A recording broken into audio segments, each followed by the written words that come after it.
நாளினோட செய்தி என்னவென்றால் எச்சரிக்கையாக என்ன செய்தி? தேவ பிள்ளையே நீ எச்சரிக்கையாக இரு அப்படின்னு ஒரு செய்தி. ஆண்டவர் நமக்கு எச்சரிக்கை கொடுக்கிறார். உலகத்திலே நாம் பார்க்கும்போது எச்சரிக்கை எல்லா இடங்களிலும் நாம் அதை பார்க்கிறோம். மற்றவர்கள் பிள்ளைகளை என்ன செய்றாங்க? எச்சரிக்கிறார்கள். அப்படி போகிறதுக்கு போகிறது. அரசாங்கம் சில போர்டுகள் எல்லாம் வச்சிருப்பாங்க. பாலங்கள் கட்டுகிற இடத்துல எல்லாம் நிறைய போர்டு வச்சிருப்பாங்க, எச்சரிக்கை போர்டு. அந்த கரண்ட்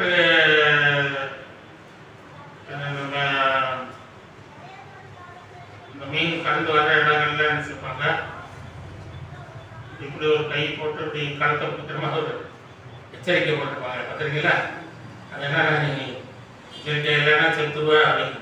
எச்சரிக்கை இல்லைன்னா கழுத்துக்கு தண்ணி வந்துடும், செத்துருவேன். பல எச்சரிக்கைகளை நாம் பார்ப்போம். தேவன் வேதத்தில் அநேக எச்சரிப்புகளை வைத்திருக்கிறார். அநேக எச்சரிப்புகள் வேதத்திலே ஆண்டவர் நமக்கு கொடுக்கிறவராக இருக்கிறார்.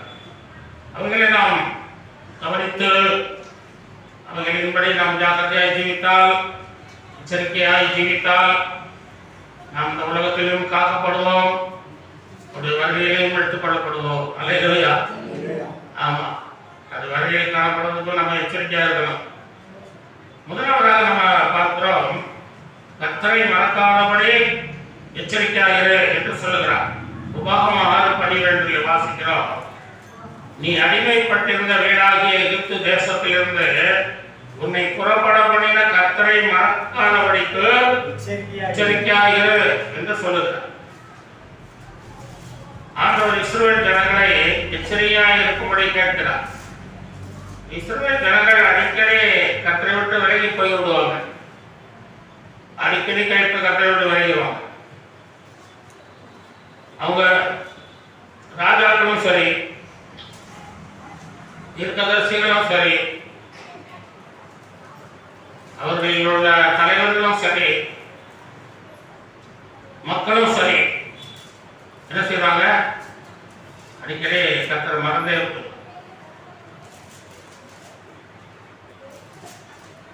கர்த்தரை மறந்துடும். கொஞ்ச நாள் கர்த்தரை பின்பற்றுவாங்க, அப்புறம் பார்த்தவா எங்கேயாவது இருப்பாங்க, கர்த்தரை விட்டு போயிடுவான். அப்படிதான் நம்ம பழைய ஏற்பாடு முழுவதும் பார்க்குறோம். முழுவதும் பார்த்தீங்கன்னா கர்த்தரை விட்டுருவாங்க. அதுக்கப்புறம் கஷ்டத்துக்குள்ள போய் ஆகப்பட்டு சாத்தானுக்குள்ள இறப்பான். ஐயோ ஆத்தானுவான், ஆண்டவர் விடுவிப்பார், மறுபடியும் போவான். இப்படியே தான். சங்கீதம் 107 கூட நம்ம வாசிக்கும் போது 107ஆம் சங்கீதத்தில் ஆண்டவர் அந்த ஜனங்களை 107:2 கர்த்தரால் சத்துருக்கள் இணைகளாகி மீட்கப்பட்டு கிழக்கிலும் மேற்கிலும் கொண்டவர்கள் சேர்க்கப்பட்டவர்கள் சொல்லுவார்கள். அவர் தாக்கத்தின் உரைக்கான அவாந்தரவழியாய் பசியாக தாகமாக ஆத்மா தீர்ந்ததாக அடைந்து திரிந்தார்கள். இப்படி பாருங்க, ரொம்ப கஷ்டப்படுறாங்க, ரொம்ப கஷ்டப்பட்டு கடைசியில் என்ன செய்றாங்க? ஆபத்து வரும்போது 6ஆம் வசனத்தில் வாசிக்கிறோம், ஆபத்தில் கர்த்தருக்கு பார்த்தீங்களா, ஆபத்தில் போடுறாங்க. அப்படி பார்த்தீங்கன்னா மறுபடியும் என்ன செய்வாங்கன்னா, மறுபடியும் அவங்க என்ன செய்றாங்க? 10ஆம் வசனம் பார்த்தீங்கன்னா, தேவனுடைய வார்த்தைகள் விரோதமாக கலகம் பண்ணாங்க, உன்னதமாக ஆலோசனை அசட்டை பண்ணாங்க.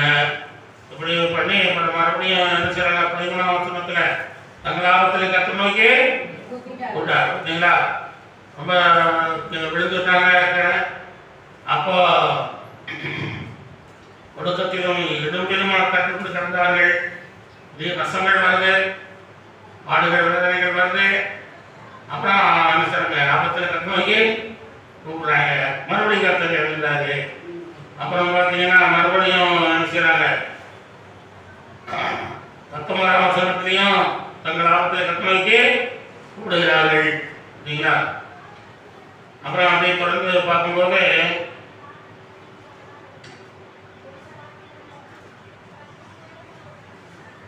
28 அப்பொழுது தங்கள் ஆபத்திலே கர்த்தரை நோக்கி கூப்பிடுகிறார்கள்.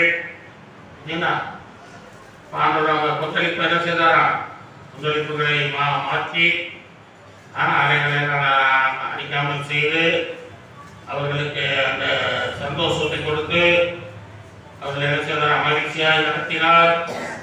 என்று சொல்லப்பட்டது. இப்படியே கத்தர் தேடுறாங்க, விடுறாங்க, கத்தர் தேடுறாங்க, அப்படியே போயிட்டு இருக்காங்க.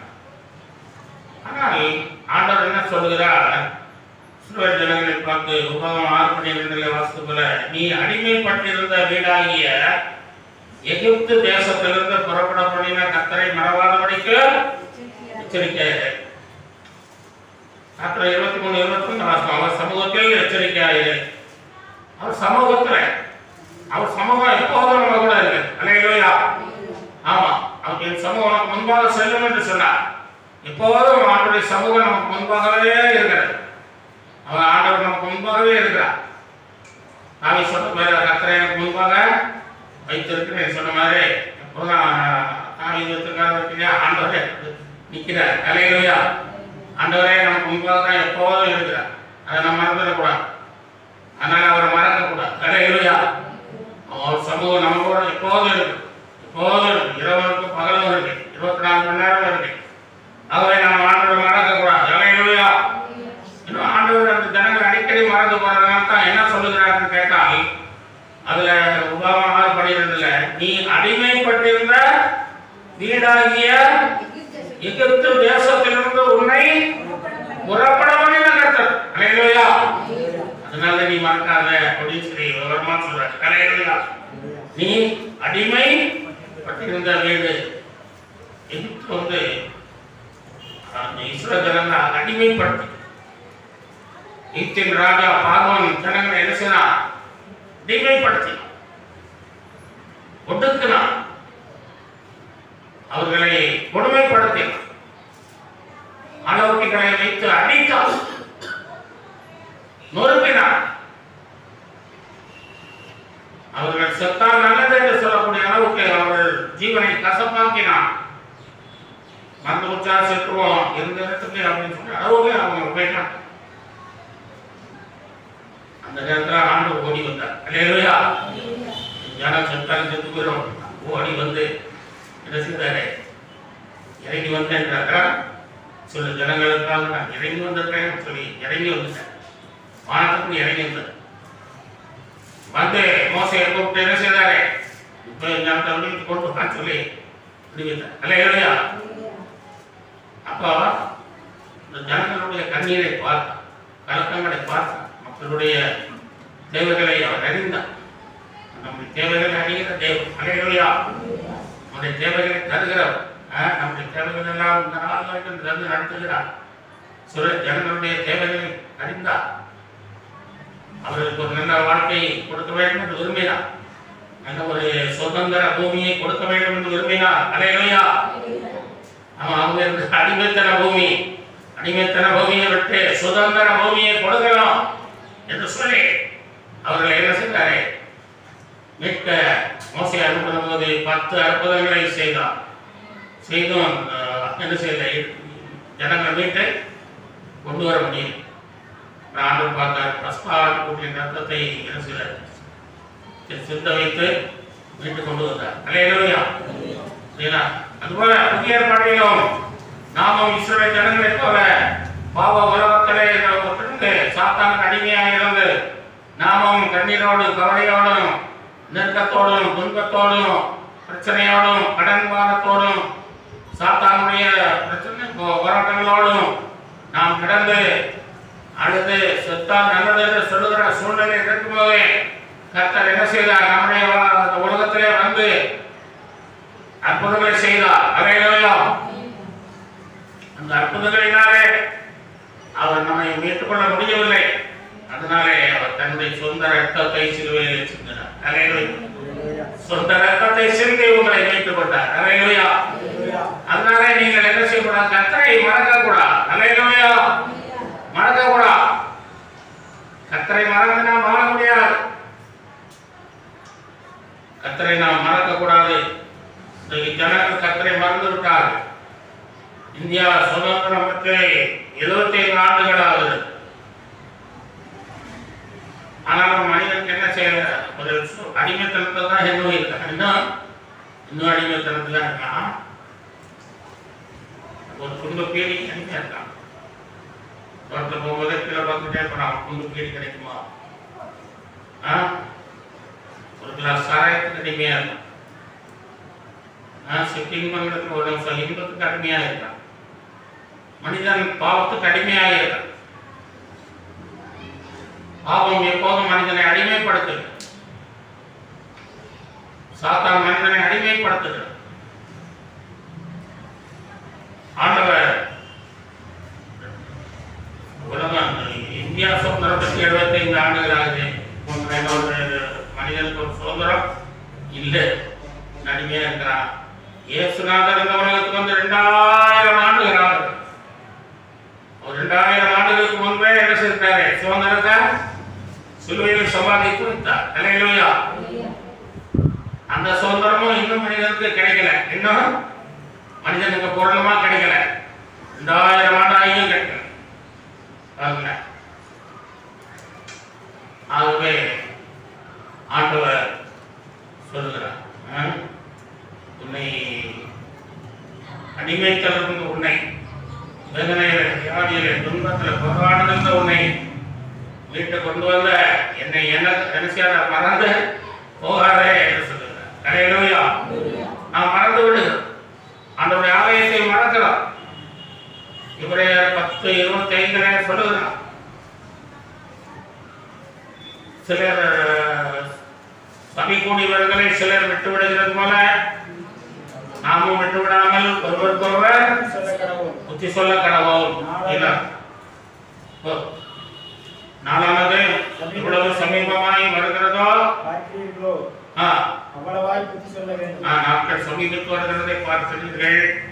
அதற்கு தக்க நீங்கள் ஒருவர் புத்தி சொல்லி அவருடைய ஆலயத்துக்கு வரவழையுங்கள். என்னை மறக்காமல் என்னை தேட சொல்லுங்கள். நன்றி கட்ட பிள்ளைகளால் போய்விடக்கூடாது. அல்லேலூயா. நன்றி கட்ட நாய்களால் போயிடக்கூடாது.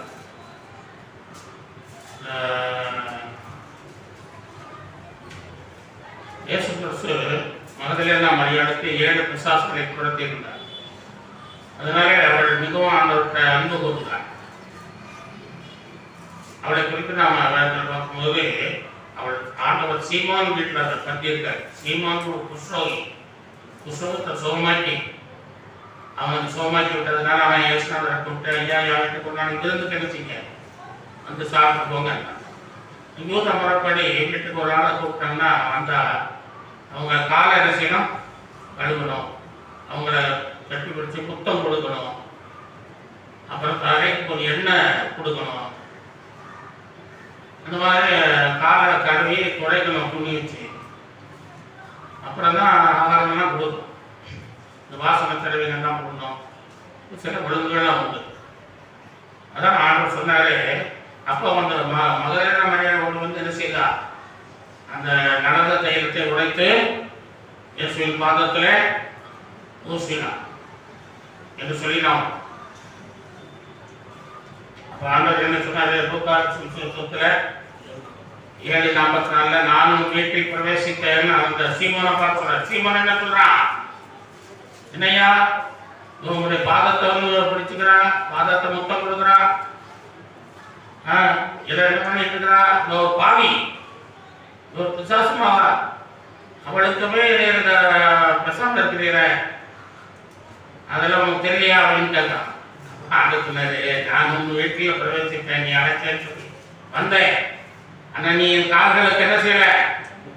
தண்ணீர் தரல. இவ்வளவு கண்ணீரினால் என் கால்களை நினைத்தாள், தன் தலைமையினால் குறைத்தாள். தலைமையில்தான் ஸ்திரீகளுக்கு நல்ல கனம் புகழை கொடுக்கிறது. அல்லேலூயா.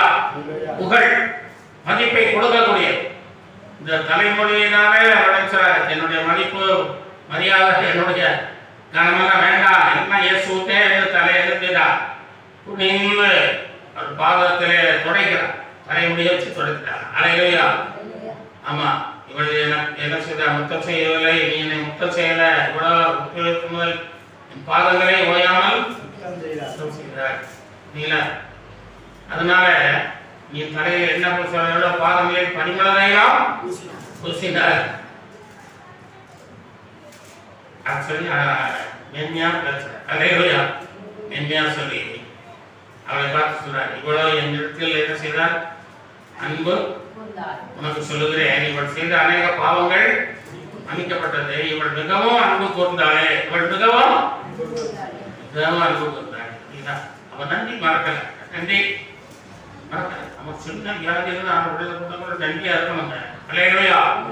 நீங்க நன்றியா இருந்து நன்றி சொல்லிட்டே இருந்தீங்கன்னா இன்னும் ஏதாவது வந்தாலும் நிச்சயம் அதை விழுத்து கொண்டே இருப்பார். அல்லேலூயா. மகன் நன்றி விட்டப்பட்டேன்னு சொல்லியா பாவத்தெல்லாம் மன்னித்து அவளை பத்தி என்ன சொன்னாரு?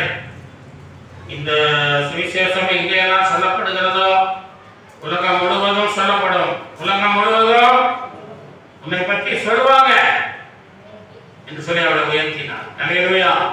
அவள் தலையை உயர்த்தினார். அவள் என்ன சொல்ற? அன்றைக்கும் உலகம் முழுவதும் அவளை சொல்கிறார். அல்லேலூயா.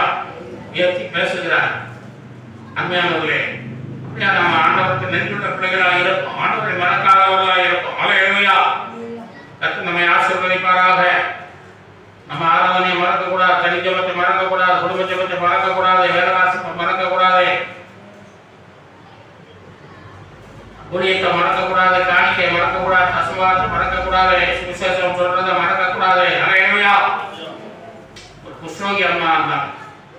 வயதாகி போச்சு, ரொம்ப தாயாருக்கு கையெல்லாம் இல்லை, கையெல்லாம் உடச்சு போயிடுச்சு, அப்படிதான் இருக்கு. அதோட அவங்க முகமெல்லாம் ஒரு வித்தியாசம் ஆயிடுச்சு. அதோட ஒரு பாஸ்டரை பார்த்துட்டாங்க. பாட்டிகள் அவங்க வராங்க. வரவும் வாசல்ல வரவுமே பாஸ்டர் உட்காந்துட்டு போய் பார்க்காங்க. இந்த பாட்டி ஒரு கம்பம் பண்ணிட்டு அப்படியோ ஒன்னு நினைச்சாரு, இந்த பாட்டி வருது, பிச்சை கேட்டு வருது.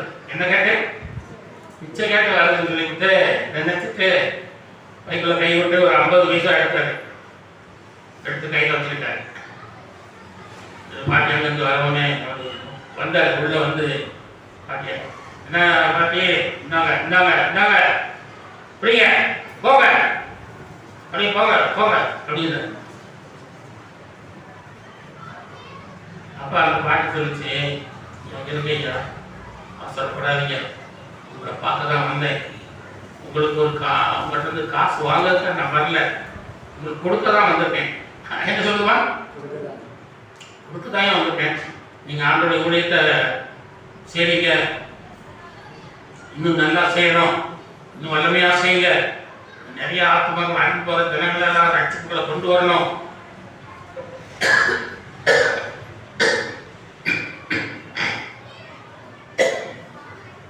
கொண்டு வரணும். அதுக்காகத்தான் நான் வந்திருக்கேன், உங்களுக்கு ஒரு காணிக்கை கொண்டு வந்திருக்கேன். அவங்க நம்ம கையில் அப்படி நல்லா கை விட்டு எடுக்க முடியும். இந்த பையை காமிச்சு, ஐயா பாஸ்டையா இவ்வளோ கை விட்டு எடுங்க, இந்த காணிக்கை கொண்டு வந்திருக்கேன். எடுத்து பார்த்தா 10,000 ரூபாய். எவ்வளோ இருக்கு? 10,000. ஆசிரியர் ரொம்ப சந்தோஷம். ஒரு பாட்டி உட்கார்ந்த உட்கார்ந்து பாட்டி உட்கார்ந்து சொல்றேன். அப்ப அந்த அம்மா சொல்லிச்சு உட்கார்ந்து, யா ஆண்டோடைய ஊழியத்தை செய்யறேன். என் வீட்டை சுற்றியுள்ள 100 குடும்பம் இருக்கு. 100 குடும்பத்துக்கும் தினமும் காலையில இந்த டிவியில என்ன செய்வோம், விஸ்வவாணி வானொலியில் வருது இல்லையா, விஸ்வவாணி செய்தி வரும், அதிகாலையில் வரும், 5 மணிக்கே நம்ம வரும் ரேடியோவில். அதை வீட்டில் வச்சு நான் போடுவேன், மைக்கெலாம் மேலே கட்டி வச்சுருக்கேன். 100 குடும்பமும் அவங்க கேட்பாங்க, காலையிலே ஆயத்தமாக இருப்பாங்க, கேட்டு தூங்கணும் ஐயா, அவங்களும் இயேசுவை கொஞ்சம் நம்புகிறாங்க, அசைன் கொஞ்சம் நல்லா சொல்லுவாங்க, நல்லா அதை வரணும். அந்த டிவி அந்த ரேடியோவை திருக்கிறதுக்கு எனக்கு கையில் விரல் இல்லை. அதனால நான் பல்லார அந்த இதை கடிச்சு அப்படியே அதை திருப்புவேன், இந்த ஸ்டேஷன் வைப்பேன், அடிச்சு இப்படி திருப்பி வைப்பேன் அப்படின்னு ஒரு சொல்லுங்க. அந்த பாட்டி எப்படி முடிவு செய்திருப்பாங்க? அது முடியல, இருக்குது. தன்னால் ஏற்ற அளவு ஒழித்து செய்யுது. அல்லேலூயா.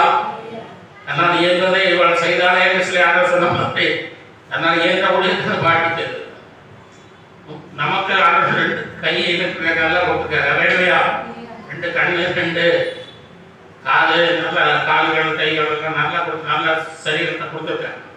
புஸ்தகம் யாருக்கு வாங்க முடியாது. அப்படி இருந்த போதும் நம்ம ஊழியம் செய்யறோமா, சொல்றோமா? ஒரு நாளைக்கு ஒரு ஆளுக்காக சொல்றீங்களா? ஆண்டோட மறந்துதானே இருக்கியா? ஆண்டோட மறக்காம இருந்தா நீங்க சொல்லியிருப்பீங்கல்ல.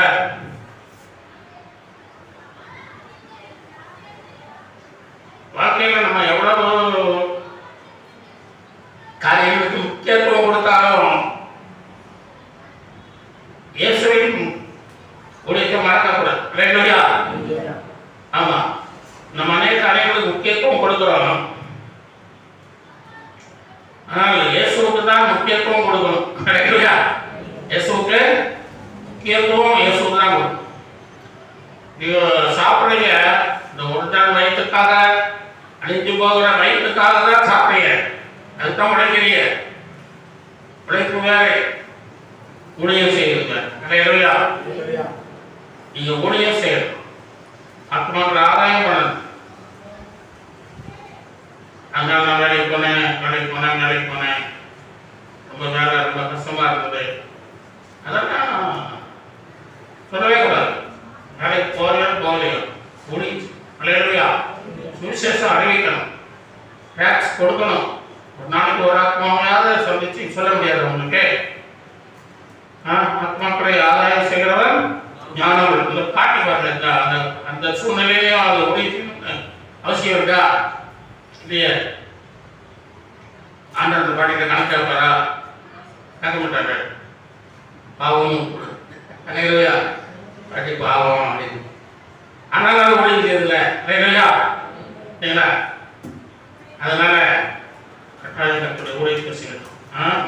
கத்தர் மறக்கக்கூடாது. அலையலுயா, கத்தர் செய்த நன்மைகளை மறக்கக்கூடாது. நம்மை மீட்டதை மறக்கக்கூடாது. நம்மை பாவங்களுக்கு கெடுத்ததை மறக்கக்கூடாது. நம்மை விடுவித்ததை மறக்கக்கூடாது. நம்ம செய்த நன்மைகளை மறக்கக்கூடாது. அலையலுயா, கத்தரை மறக்காதபடி எச்சரிக்கையா இருக்கலாம். நம்ம இன்னும் கடந்து சொல்லுவோம். 2வதாக நம்ம பார்க்கிறோம், லூக்கா 12:15 வாசிக்கிறோம். பின்பு அவர் அவர்களை நோக்கி பொருளாசையை குறித்து எச்சரிக்கையாய் இருங்கள் என்றார். பொருளாசையை குறித்து எச்சரிக்கையாக இருக்கிறோம். தேவனுடைய பிள்ளைகள் 2வதாக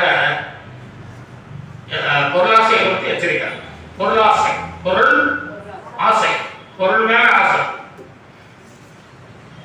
பாதர் பாட்டு பொருள் ஆசை வந்தாலே அபிஷேகமே போயிடுச்சுங்கிறது. அபிஷேகமே போயிடும் அப்படின்னு. ஆமா, அபிஷேகம் விளையாடுறது. அதனால அந்த பொருள் ஆசை வரக்கூடாது.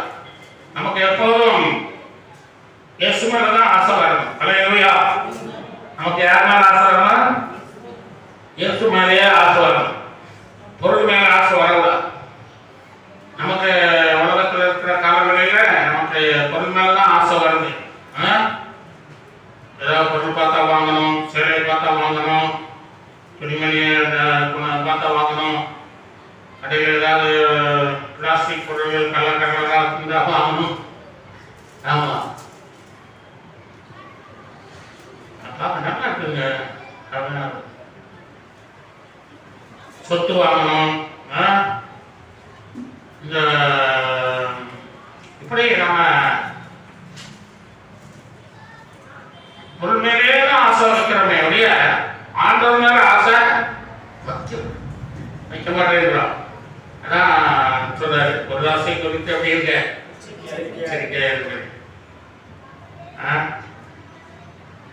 எபேசியர் சொல்றாரு, விக்கிரகாராதனையாகிய பொருளாசை. பொருளாசை வந்து விக்கிரகாராதனைக்கு சமம் என்று சொல்றாரு. நீ விக்கிரகாராதனையெல்லாம் விட்டுட்ட, நான் பொருளாசை உனக்கு எப்படின்னா நீ விக்கிரகத்தை இருக்கிற தேவை ஆராதிக்கிற பொழுது கொள்றன்னு அர்த்தம் அப்படின்ற. அதனால தேவனுடைய பிள்ளைகள் பொருளாசை இல்லாதவர்களாய் காணப்படாது. அல்லேலூயா. பொருளாசை இருக்கக்கூட. ஆதியாகமத்தில் ஒரு வசனத்தில் வாசிக்கிறோம், 19:26 லோத்தின் மனைவி வீடு, சொத்து, பொருள் மேல் ஆசை உள்ள ஆசையினாலே பின் திரும்பி பார்த்து உப்பத்துவம் ஆனால் என்று வாசிக்கிறோம். லோத்தின் மனைவி பின் திரும்பி பார்த்தாள். அவளுக்கு கொடுக்கப்பட்ட கட்டளைன்னா பின் திரும்பி பார்க்கக்கூடாதுன்ற ஒரு கட்டளை. அதை கூட அவளால் கை கொள்ள முடியல. அவளுக்கு என்ன நினைக்கிற பொருள்னால ஐயோ ஆடு இருக்குது, மாடு இருக்குது, சொத்து இருக்கு, சோறு இருக்கு, இந்த வீடு இருக்கு, எல்லாத்தையும் போட்டு ஓடணுமா? அவன் லோத்து நல்ல மனுஷன், அவர் நீதிமான ஆகலாம்னு சொல்லியிருக்கு.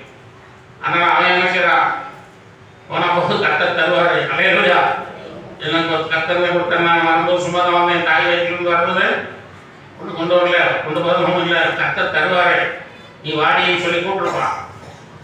அவ நீ இருக்க கொஞ்சம் இருக்க ஓடாதியா, என்னை விட்டு ஓடிடாதியா, அக்கா என்னை விட்டு போவாதியா அப்படின்னு கேட்கிறா. அவன் பார்த்தாரு, பிள்ளைகளை சொன்னாரு, அம்மா அக்கு நீ இறங்கிக்கிட்டு இருக்கே, நம்ம செத்து பேரக்கூடாது, அஞ்சு பேரக்கூடாது, பாவிகளை அழைக்கிறதுனா அதோட அக்கனியை அனுப்பியிருக்காரு. நம்ம பாவி அல்ல, அதே இல்லையா, நம்ம நீதிமான்கள், நம்ம ஓடிடுவோம், நம்ம ஓடணும், அவளுக்கு ஜீவனத்தப்ப ஓடுவோம் என்று சொல்லி ஓடினாங்க. பிள்ளைகளும் பரவாயில்ல, வாலிப பிள்ளைகளா இருந்தாலும் உலக ஆசை இல்லை. அதே இல்லையா, என்ன உலக ஆசை இல்லாம நல்ல பிள்ளைகள், தாய்க்கு இருக்கிற ஆசை இல்லை, பிள்ளைகளுக்கு இல்லை.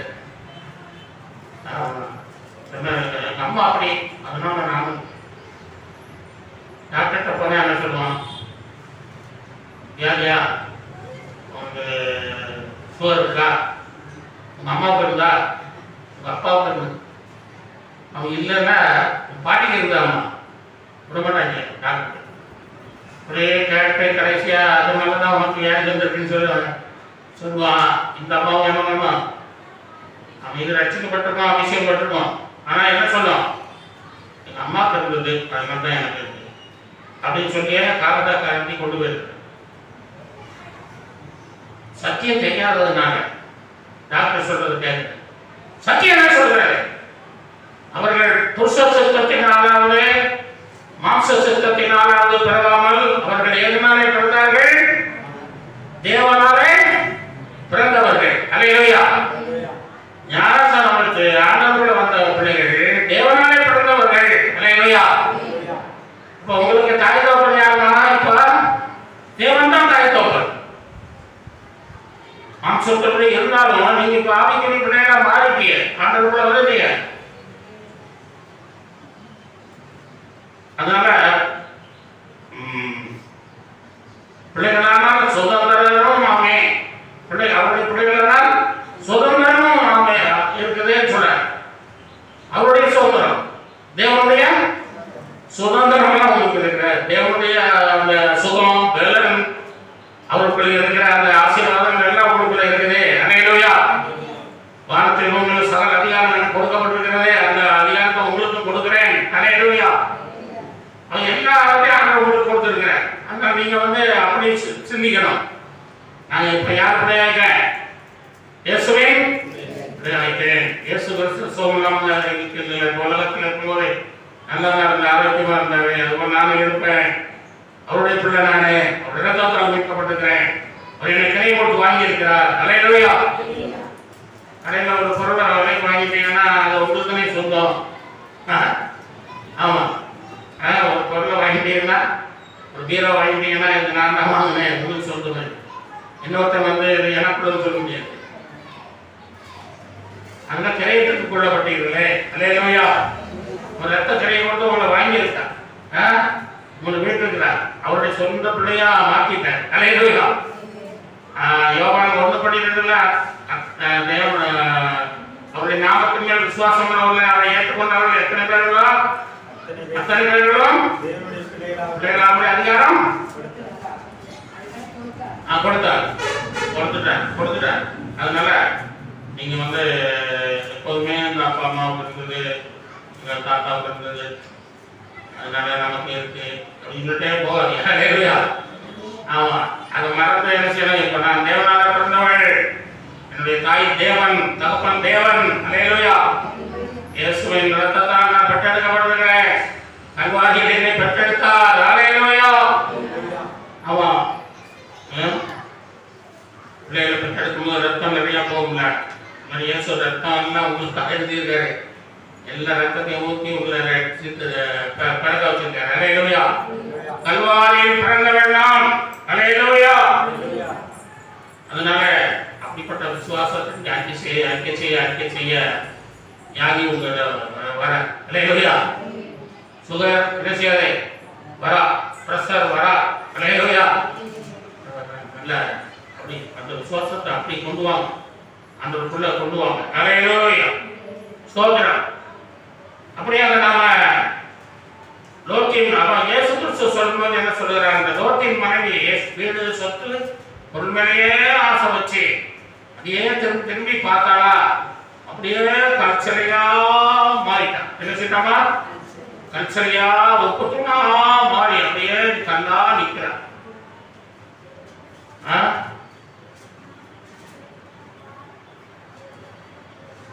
அதனால இயேசு கிறிஸ்து என்ன சொன்னாரு? சீசர்ல பார்த்து லூக்கா 17:32 என்ன சொன்னார்? லோத்தின் மனைவியை நினைத்துக் கொள்ளுங்கள். அதை பற்றி அதிகமா சொல்லல. லோத்தின் மனைவி அப்படி பண்ணாம சொல்லாம லோத்தின் மனைவியை நினைத்து, ஏன்னா அங்கதான் சிலை இருக்கு, அந்த ஊர்ல தான் எனக்கு இது இயேசு ஊழியம் செய்த இடங்கள்தான் அது இருக்கு, சிலை இருக்கு. அதனால அதை நினைச்சுப்பா அப்படின்னு சொல்லி சொன்னாரு. அது சாப்பிட்டு முடிஞ்சது. ஆகவே எப்போதும் லோத்தின் மனைவியை நினைத்துக் கொண்டே நாமும் இந்த உலகத்தில் இருக்கிற காலங்களிலே நாம் ஓடிக்கொண்டே இருக்க வேண்டும். அல்லேலூயா. உலகத்தில் பொருள் மேலே ஆசை வைக்க கூடாது. அது வரும் போகும், இல்லாமலும் ஆகும். அதெல்லாம் முக்கியத்துவம் கொடுக்க கூடாது. யோபு 9:24 வாசிக்கிறோம். உலகம் துன்மார்க்கர் கையில் விடப்பட்டிருக்கிறது. யார் கையில் இருக்கு? துன்மார்க்கர் கையில் விடப்பட்டிருக்கு. உலகம் சாத்தான் கையில் விடப்பட்டிருக்கிறது.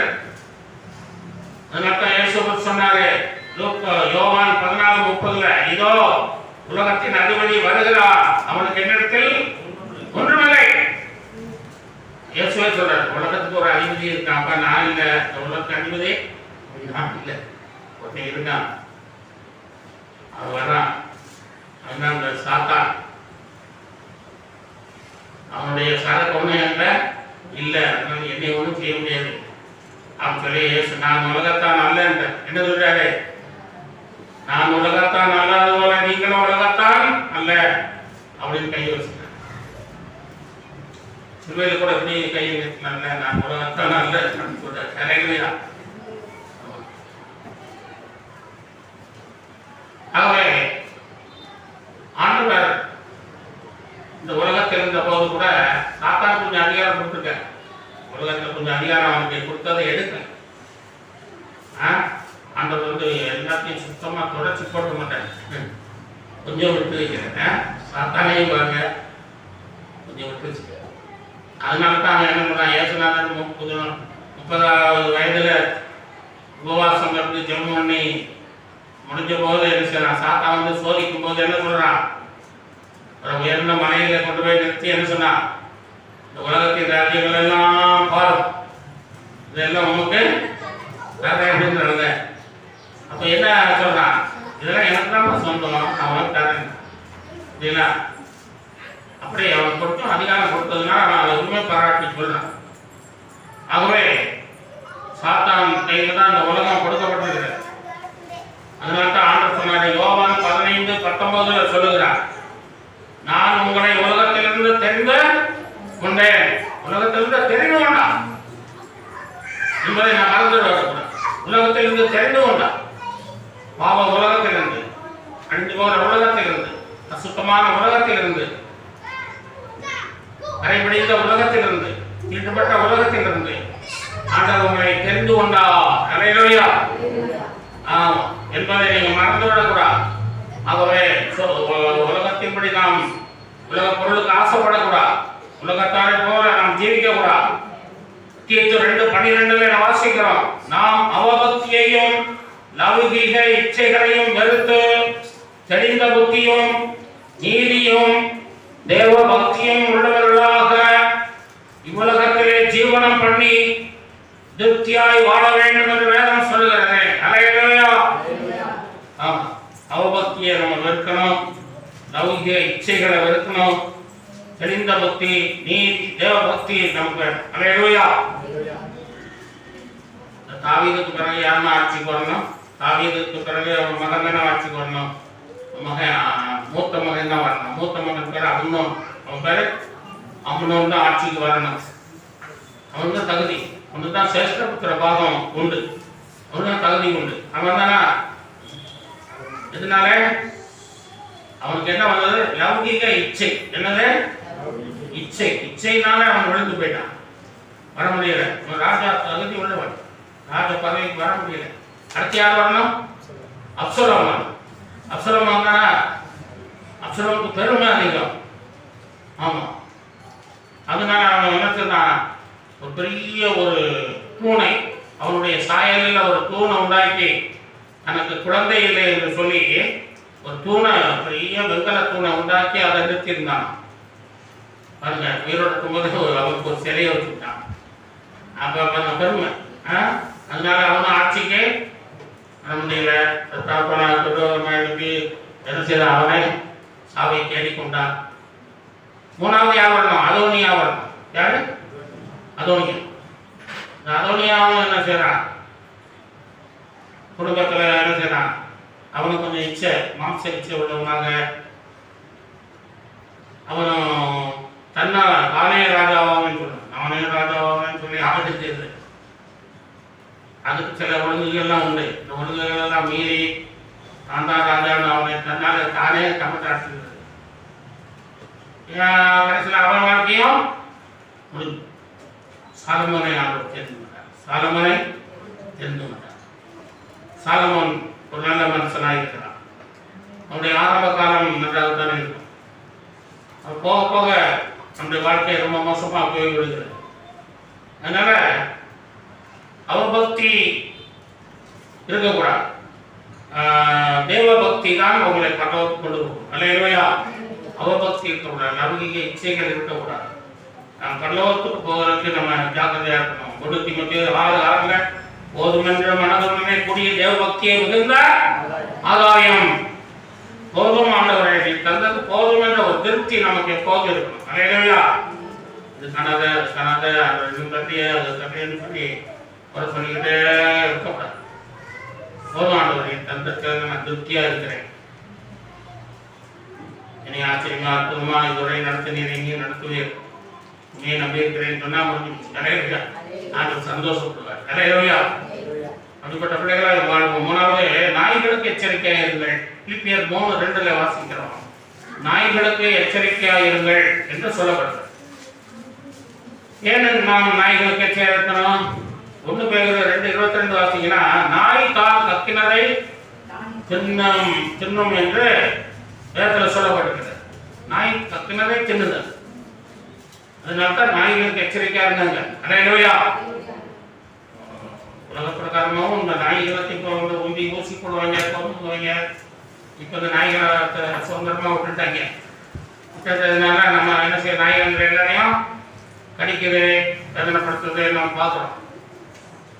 அதுக்கும் நம்ம ஜாக்கிரதையா இருந்தா தான் நல்லதுதான். ஆமா, நம்ம ஜாக்கிரதையா இருக்கணும். நாய் எல்லாரையும் கடிக்கும். பையனை கடிச்சு கொட்டையை கொடுத்து என்னையே கடிச்சிருக்கு நாய். ஜேசிங்க 2 தடவை கடிச்சிருக்கு.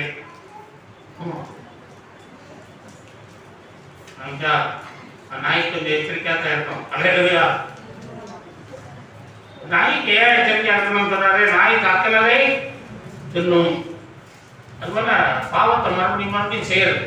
மனம் திரும்பியாச்சு, ஞானசானம் எடுத்தாச்சு, அபிஷேகம் எடுத்தாச்சு, எடுக்கப்பட்ட வாழ்க்கைக்குள்ள வந்தாச்சு, சபையில நோக்கதாகியாச்சு, திருவங்க எடுத்தாச்சு. ஆனாலும் அந்த பாவம் செய்திருக்க என்ன செய்ய முடியல, விடாம அது மறுபடியும் அதை மீண்டும் செய்யறது. எனக்கு விட்டதை மறுபடியும் தொடருது, விட்டதை செய்யறது, கத்துறதை திங்கிறது. இந்த மாதிரி சுவாபம் இருக்கக்கூடாது. அல்லேலூயா. அதுதான் நாய் கத்துறதை தின்னுகிற சுவாபம் இருக்கிறதுனால தான் ஆண்டவரை வெறுக்கிறார். இன்னொரு வசனத்துல வாசிக்கிறோம். 2 பேதுரு 2:20 வாசிக்கும் போது, கர்த்தரும் உலக ரட்சகருமாய் இருக்கிற இயேசு கிறிஸ்துவை அறிகிற அறிவினாலே உலகத்தின் அசுத்தங்களுக்கு தப்பினவர்கள் மறுபடியும் அவர்களில் சிக்கிக்கொண்டு ஜெயிக்கப்பட்டால் அவருடைய பின்னிலைமை முன்னிலைமையிலும் இருக்கும். பதிலா இயேசுவை அறிய அறிவினாலே உலகத்தின் அசுத்தங்களுக்கு தப்பினவர்கள். உலகத்தின் அசுத்தமான வாழ்க்கைக்கு நம்ம தப்பிட்டோம், பாவத்துக்கு தப்பிட்டோம், சாபத்துக்கு தப்பிட்டோம், சாத்தானுக்கு தப்பிட்டோம், உலகத்தின் அசுத்தங்களுக்கு நம்ம விலகிட்டோம். மறுபடியும் அதில் என்ன சொல்லிடக்கூடாது, போய் விழுகிறவங்க அல்லையா. ஒரு தடவை சாக்கடையில் விழுந்தாச்சு, மறுபடியும் விழுந்தாமா, மறுபடியும் ஒரு தடவை தெரியாம விழுந்து தெரியாது, மறுபடியும் விழுந்தோமா, மறுபடியும் விழுந்தால் என்ன ஆகுமா, முன்னிலைமை விட பின்னிலைமை,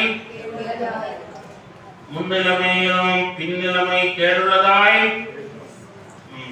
முன்னால எப்படி என்ன நிலைமை இருந்ததோ அதோட பின்னிலைமை கேடாய். முன்னால நம்ம இருந்தது என்ன, பாவத்துக்கு அடிமையா, பிசாசுக்கு அடிமையா, நோய்வாய்ப்பட்டு பிசாசுக்கு இடம் கொடுத்து பிசாசு பிடிச்சி கை பிடிச்சி நாய் போல நாய். கிராமத்தில் ஒரு நாய் இருக்கு, நாய் இங்கே ஒன்றுமே அந்த கிராமத்தில் கிடைக்கல, ஒரு நாய் தான் இருக்கு, யாரும் ஒன்றும் கொடுக்க மாட்டேங்கிறாங்க. அதுக்காக ரொம்ப அரைஞ்சி வீடுதான் போகும். அந்த ஊரில் 30 வீடு, ஒரு வீடாக போகும், அடுத்த வீட்டுக்கு போகும், அடுத்த வீட்டுக்கும் அப்படி. ஒரு நாள் 3 கல்யாணம் அந்த ஊரில். எத்தனை கல்யாணம்? 3 கல்யாணம். அப்போ நாய்க்கு ரொம்ப சந்தோஷமாக போச்சு. இங்கே பார்த்தாலும் கஞ்சி வாசனை அடிக்குது, நீங்கள் அங்கே சாப்பிடணும்னு அந்த கல்யாணத்துக்கு போகுது, அங்கே போனால் அங்கே ஒன்றுமே கொடுக்குற, அடுத்த ஒரு கல்யாணத்துக்கு போகுது, அங்கே ஒன்றுமே கொடுக்கல, அடுத்த ஒரு கல்யாணத்துக்கு வந்துட்டு போகுது. இப்படியா 3 வீட்டுக்கும் வந்து சுற்றி சுற்றி வருது. ஒரு வேனில் ஆண்கள்லாம் வேகமாக வந்தாங்க. நாய் குறுக்க முறுக்க உடைக்குதா, ஆடிப்பட்டு சேர்த்து வச்சு, அடிபட்டு நாய் சட்னி. அதுபோல் அலையக்கூடாது, என்ன செய்யக்கூடாது, எங்களுடைய பிள்ளைகள் மன திரும்பி ரட்சிக்கப்பட்டு சபைக்கு வந்த பிள்ளைகள் என்ன செய்யணும், அமைதியாய் ஒழுங்காய் வாழணும். அலையலோயா. அங்கமாக மறுபடியும் அந்த சுத்தம் மேற்கொள்ள ஓடக்கூடாது, மீண்டும் அது கிடைக்குமா இது கிடைக்குமான்னு அலையக்கூடாது. நீங்க அமைதியா இருந்தாலே கர்த்தரோட நடத்துவார். அலையலோயா. ஆமா. நீங்கள் அமர்ந்திருந்து நானே தேவன் என்று அறிந்து கொள்ளுங்கள். மறந்திருக்கணும், தேவனுடைய பிள்ளைகள் அமர்ந்திருக்கணும். மீண்டும் அதை செய்த நல்லது, அதை செய்ய முட்டமே, இதை செய்ய முட்டமே, ஐயோன்னு சொல்லி குழம்பிக்கிட்ட கூட. சாலமோனை பாருங்கள், அவன் நாய் போல கக்கனதை மறுபடியும் திங்க ஆரம்பிக்கிறான். சாலமோன் கக்கனதை திங்கிறான். ஆரம்ப வாழ்க்கை பார்த்தீங்கன்னா ரொம்ப அழகா இருப்பான். அவன் தாய் கூட அவனுக்கு புத்தி சொல்லியிருப்பான். தாய் கூட இருக்கலாம், அவன் புத்தி சொல்லுவான். 1 ராஜாக்கள் 11:9 வாசிங்கன்னா, இஸ்ரவேலின் தேவனாகிய கர்த்தர் சாலமோனுக்கு 2 விஷயம் தரிசனமாக்கி அந்நிய தேவர்களை பின்பற்ற வேண்டாம் என்று கட்டளையிட்டு இருந்தும் அவன் கர்த்தரை விட்டு திரும்பினான் என்று வேதம் சொல்லுகிறது என்று வாசிக்கும். கர்த்தரை விட்டு திரும்பிட்டான் என்று வாசிக்கும். அப்ப சாலமோனுக்கு அவன் தாய் என்ன சொல்றாமா, தாய் நல்ல ஒரு பொண்ணு, பாவம் செய்தாலும் கூட ஒரு நல்ல பொண்ணு தான். அவர் வாசிக்கிறார். நீதிமொழி 31ஆம் அதிகாரம் 1 முதல் 5 வரைக்கும் உள்ள வசனங்களை நாம் வாசிக்கும் போது, நீதிமொழி 31 கட்ட வசனங்கள், தாய் தேவன் யாருமா, சாலமோன். சாலமோனுக்கு பிறந்த போதே அவனுக்கு முன்னாடி ஒரு குழந்தை இறந்து போச்சு. சாலமோன் பிறக்கும்போது அவன் தாய் என்ன பண்றா, பொருத்தனை பண்றா. ஆண்டவரே குழந்தை இல்லை, குழந்தைய கொடுத்தீர, அது செத்து போச்சு, ஒரு குழந்தைய கொடுங்க, அவன் நமக்கு நான் வளர்க்குறேன். திராட்சை ரசம் குடிக்க மாட்டான், மது குடிக்க மாட்டான், உங்களை பின்னால போக மாட்டான், பரிசுத்தமா இருப்பான், உன்னை ராஜாவாக்குவேன், இந்த தேசத்தை ஆளுகிறேன், ஒரு நல்ல மனுஷனாக இருப்பார், உங்களுடைய ஆலயத்தை கட்டுவார். அல்லேலூயா. என்னெல்லாம் சொல்லி பொருத்தனை பண்ணிட்டார், நல்ல பொருத்தனை பண்ணிட்டார். அதான் அதை வாசிக்கிறோம். வாசிங்கம்மா. மகனே,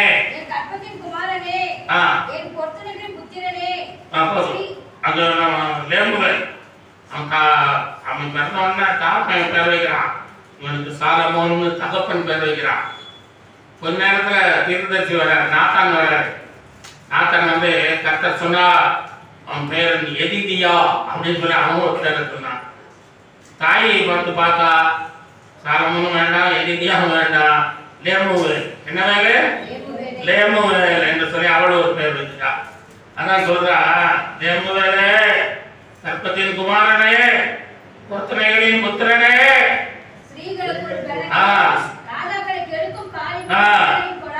பெண்களுக்கும் பலனெல்லாம் கொடுத்துறாங்கடா. ராஜாக்களை கருத்துற காரியங்களுக்கு நீ வழிகளை என்ன செய்யாத, அந்த வழியில போயிடாத, யாரையும் கண்டுபடாத, திராட்சரசம் முடிக்காத,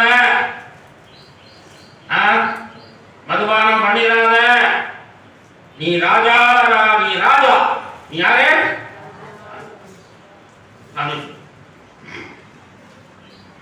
அந்த அலெக்சாண்டர் வந்து பிலிப்பு ராஜாவுடைய மகன் தான் அலெக்சாண்டர். அப்போ பிலிப்பு ராஜா ஆட்சி செய்யும் போது இவன் சின்ன பையனா இருக்கும்போது அவர் எங்கே போயிட்டு வர்றாரு. வரும்போது அந்த மற்ற பிள்ளைங்களோட சேர்ந்து ஒரு மண்ணெல்லாம் அடி போட்டு அவர் பிள்ளைகள் விளையாடுறாங்க. அங்கே இருந்து விளையாடுறான். மேலெல்லாம் மண், தூசி, குப்பை. அவர் வந்து பார்த்தாரு, அப்பா என்னடா அப்பா, யாருடைய மகன்டா? இல்லை, நீ யாருடைய மகன்? ராஜாவோட மகன்டா. நீ வந்து இந்த சின்ன பிள்ளைகளோட அப்படி மண்ணுக்குள்ள விளையாடலாமா, குப்பையில விளையாடலாமா? இன்னும் ஒரு அடி கொடுத்து அரண்மனைக்கு அனுப்புனாரு. அல்லேலூயா. அதான் அலெக்சாண்டர் பெரிய ராஜாவானாரு. அல்லேலூயா. Alexander the great.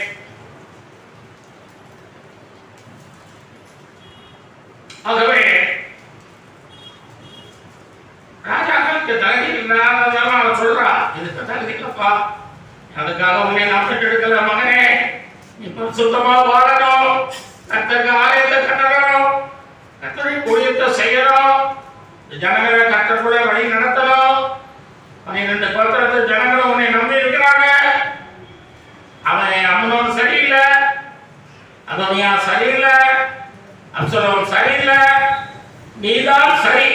அல்லேலூயா என்று சொல்லி ஒரு தாய் அவனுக்கு என்ன செய்தார்? உபதேசம் பண்ணினாள். அல்லேலூயா. உபதேசம் பண்ணாள். இந்த தாய் ஒரு நல்ல தாயா. ஆனால் சாலமோன் என்ன பண்ணான்? சொன்னபடி கண்டாங்க, சொன்னபடி நடந்தாலும் நல்ல ஒரு ஆட்சி செய்திருப்பான். அவன் பிள்ளைகளும் நல்ல ஆட்சி செய்து நல்ல ஒரு நிலைமைக்கு வந்திருக்கலாம். அவன் ஆட்சி சரியில்லை. அவனுடைய வாழ்க்கை பாதி 20 வருஷம் நல்லா ஆட்சி செஞ்சிருப்பான். ஒரு 20 வருஷம் வேற மாதிரி போயிட்டான். கடைசியில் விக்கிரகங்களெல்லாம் ஆரம்பித்து விக்கிரகங்களுக்கு கோயிலை கட்டி விக்கிரகங்களை தொலைது கொண்டு அப்படியே நிக்கிரகமா போயிட்டான். விக்கிரகங்களை வணங்கி நிக்கிரகமா போயிட்டான். கடைசியில் என்னாச்சு? மகன் ரெகொபெயாம் ஆட்சி போடுறான். இன்னொருத்தர் இருக்கான், யெரொபெயாம்னு ஒருத்தன், அவன் வந்துட்டான். இவன் 12 கோத்திரத்தை ஆட்சி செய்தான் சாலமோன். பாவம் செய்ததுனால 11 கோத்திரம் எங்க போயிடுச்சு? யெரொபெயாம் என்ற ஒருத்தர் அந்நிய ராஜா கையில் போயிடுச்சு. இந்த சொந்த ராஜாவுடைய மகனுக்கு ஒரு கோத்திரம் தான். எத்தனை? நீங்க செய்யற பாவம் பிள்ளைகளை செய்யவும் பாதிக்கும், பிள்ளைகளை வேதனைப்படுத்தும், பிள்ளைகளை ஒன்றுமில்லாமல் அல்லேலூயா. பெற்றோர் கவனமாக இருக்க வேண்டும், ஜாக்கிரதையாக இருக்க வேண்டும், எச்சரிக்கையாக இருக்க வேண்டும். அல்லேலூயா. சாலமோன் செய்த பாவத்தினால யெரொபெயாம் கொஞ்ச நாள் தான் ஆட்சி செய்வான். 2 ராஜாக்களும் சண்டை போட்டு செத்தே போயிடுவான். பார்த்தீங்களா? அதனால நம்மளால நம்முடைய குடும்பங்கள் பாதிக்கப்படும், நம்முடைய ஊழியர்கள் பாதிக்கப்படும், நம்முடைய வேலைகள் எல்லாமே குடும்பமே பாதிக்கப்படும். எனவே நாம் எச்சரிக்கையாக இருக்கணும். அல்லேலூயா. நாய்களுக்கு ஜாக்கிரதையாக இருக்கணும், எச்சரிக்கையாக இருக்கணும். நாய்களை போல நாம் மீண்டும் பாவத்துக்குள்ள போகக்கூடாது. அல்லேலூயா. பரிசுத்தம் இருப்போம். ஆண்டவர் வரைக்கும் முன்னதாக நம்ம பரிசுத்தமாக இருக்க எச்சரிக்கையாக இருப்போம். ஆண்டவர் வரையில பரிசுத்தமான பிள்ளைகளாய் நமக்கு எச்சரிக்கை தருவாராக.